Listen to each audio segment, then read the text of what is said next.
So ಚಿತ್ರದಲ್ಲಿ ತಾಯಿಯ character ತುಂಬ ಮೇಜರ್ ರೋಲ್ ಪ್ಲೇ ಮಾಡುತ್ತೆ. ಸೊ ಚಿತ್ರದಲ್ಲಿ ಹೀರೋ ಡೈಮೆನ್ಷನ್ನ ಚೇಂಜ್ ಮಾಡುತ್ತೆ ಅಂತ ಹೇಳ್ತಾರೆ. ಸೊ ಇದರ ಬಗ್ಗೆ ಹೇಳೋದಾದ್ರೆ ನೀವೇನೇ ಹೇಳಿದ್ರು ನಾವು ಕತೆ ಮಾತ್ರ ಇಟ್ಕೊಡಲ್ಲ. ಒಬ್ಬ ಮನುಷ್ಯನ ಗುಡ್ ಮಾಡೋದು ತಾಯಿ, ಬ್ಯಾಡ್ ಮಾಡೋದು ತಾಯಿ. ಒಬ್ಬ ಸ್ಟ್ರಾಂಗ್ ಮನುಷ್ಯ ಹೇಗೆ ಬ್ಯಾಡ್ ಟರ್ನ್ ಆಗ್ತಾನೆ ಅನ್ನೋದನ್ನ ಈ ಚಿತ್ರದಲ್ಲಿ ತೋರಿಸ್ತಿದ್ದೀರಾ?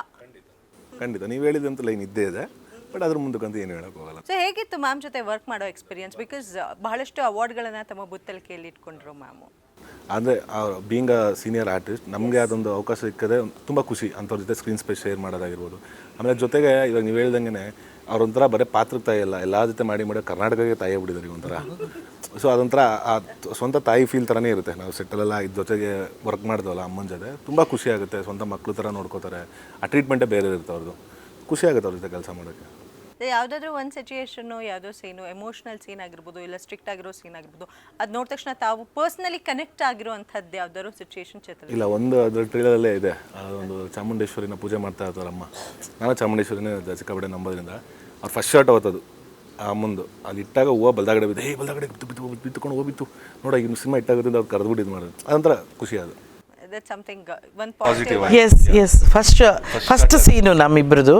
ನಾನು ಫಸ್ಟ್ ಟೈಮು ಬಜಾರ್ ಸಿನಿಮಾದಲ್ಲಿ ನೋಡಿದ್ದೆ ಅಷ್ಟೇ.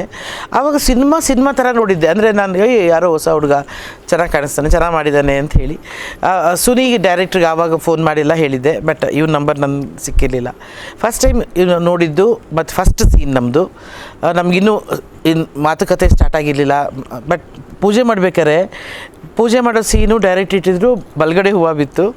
ಎಷ್ಟು ಒಂಥರ ಪಾಸಿಟಿವ್ ಅನ್ನಿಸ್ತು ಅಂತಂದರೆ, ಸಖತ್ತಾಗಿದೆ ಕಣೋ, ಒಳ್ಳೆ ದೇವರ ಆಶೀರ್ವಾದ. ಆ ಚಾಮುಂಡಿ ತಾಯಿಯ ಮಕ್ಕಳು ನಾವೆಲ್ಲರೂ.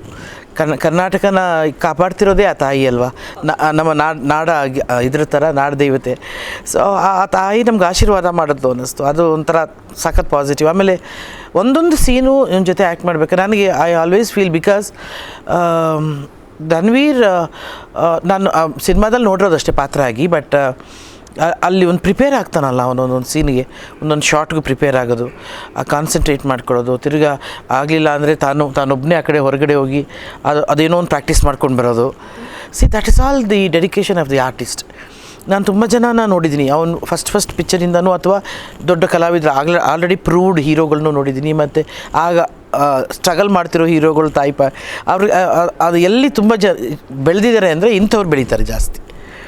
ಯಾಕೆ ಅಂತಂದರೆ ಇವನಿಗೆ ಆ ಝೀಲಿದೆ, ಏನೋ ಒಂದು ಮಾಡಬೇಕು, ಏನೋ ಒಂದು ಕಷ್ಟ ಮಾಡಬೇಕು, ಇನ್ನೇನೋ ಇದು ಪಡಬೇಕು ಅಂತ. ಆಮೇಲೆ ತುಂಬ ನಾನು ನೋಡಿದಂಗೆ ಇಂಟ್ರೋಲೆಂಟ್, ಅಂದರೆ ಎಲ್ಲವನ್ನೂ ಮನಸ್ಸಲ್ಲಿ ಲೆಕ್ಕ ಭಾಗ ಕ್ಯಾರೆಕ್ಟ್ರು, ರಿಯಲ್ ಕ್ಯಾರೆಕ್ಟ್ರು ಅಷ್ಟೇ. ಆನ್ ಸ್ಕ್ರೀನು ಅದೇ ಅದೇ ಆ ಡೈರೆಕ್ಟ್ರಿಗೆ ಗೊತ್ತಾಗ್ಬಿಟ್ಟಿದೆ ಇವ್ರ ಕ್ಯಾರೆಕ್ಟ್ರು. ಸೊ ಅದಕ್ಕೆ ಇವರೇ ಬೇಕು ಅಂತ ಪಟ್ಟಿಡ್ದು ಇವ್ರ ಹತ್ರನೇ ಮಾಡಿಸಿದ್ದಾರೆ. ಇವರಾದ್ಮೇಲೆ ನಾವೆಲ್ಲ ಬಂದಿರೋದಮ್ಮ. ಫಸ್ಟು ಹೀರೋನೇ, ಈ ಕಥೆಯಲ್ಲಿ ಹೀರೋ ಆದಮೇಲೆ ನಮ್ಮದೆಲ್ಲ ಕ್ಯಾರೆಕ್ಟರ್ಗಳು ಬಂದಿದ್ದು. ಬಟ್ ನನಗೆ ತುಂಬ ಖುಷಿ ಕೊಡೋದು ಅಂತಂದರೆ, ಇವನು ಹೇಳ್ತಾನೆ ನಾನು ಎಲ್ಲರೂ ಹಂಗೆ ಫೀಲ್ ಮಾಡ್ತೀನಿ ಅಂತಾನು. But he keeps us very very very comfortable ಸೆಟ್ಟಲ್ಲಿ. ತುಂಬ ಚೆನ್ನಾಗಿ, ತುಂಬ ಖುಷಿಯಾಗಿ, ಅಂದರೆ ಪ್ರತಿಯೊಬ್ಬರಿಗೂ ಅವ್ರ ತಂದೆ ತಾಯಿ ಇಟ್ಟಿರೋ ಹೆಸರು ಜೊತೆಗೆ ಇವನು ಒಂದು ಮುದ್ದಾಗಿ ಹೆಸರಿಡ್ತಾ ಇದ್ದ. ಹೌದು, ಎಲ್ಲರಿಗೂ. ಗ್ಯಾರಂಟಿ ನ್ಯೂಸ್, ಸುದ್ದಿ ಖಚಿತ, ನ್ಯಾಯ ನಿಶ್ಚಿತ.